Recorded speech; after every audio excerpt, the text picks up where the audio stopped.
pengine sio rahisi kuishia hapo tu, lakini nizungumze kidogo.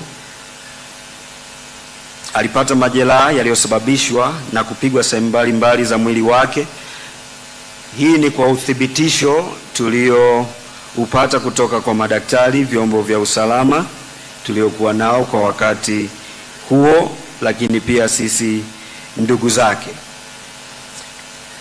Lakini bado linabaki swali la nani, nini, wapi, kwa namna gani, na hili tunaweza kuishia hapo, kwa maana ya kwamba linaendelea kufanyiwa uchunguzi na vyombo vyetu vya ulinzi na usalama. Lakini jambo ambalo ninaweza kuliongea bila kuharibu uchunguzi unaoendelea kufanyika, ninaweza tu kusema ya kwamba ndugu yetu Emmanuel Matiasi ameporwa uhai wake, na hii haijabaki kwa upande wake peke yake, imekuwa ikireflect back. Yeye ameporwa uhai wake, na kwetu sisi sote tumeporwa maisha yake. Kibinafsi amegusa maisha yangu katika nyanja nyingi. Wengi tuliosikia mpaka sasa wakizungumza na kutoa shuhuda wameguswa na mambo mbalimbali aliyoyafanya katika maisha yao.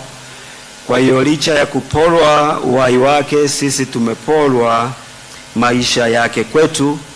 Na nitoe rai kwetu, ama changamoto tu, ya kwamba kwetu sisi tunaobaki tukimtazama namna alivyokuwa na maono, utekelezaji, kwa sababu kuwa na maono ni jambo moja, kutekeleza ni jambo jingine. Tunachukua hatua gani kuyaenzi mema mengi ambayo ametuachia? Moyo wa upendo, moyo wa kusaidia, na mambo kadha wa kadha ambayo tunajua yamegusa maisha yetu na maisha ya wengine, ili tunapoondoka pia katika safari hii ambayo sisi sote tutapitia, tujue tunaacha mambo gani nyuma yetu, ama watu wanazungumza nini kutuhusu kwa namna tulivyoweza kugusa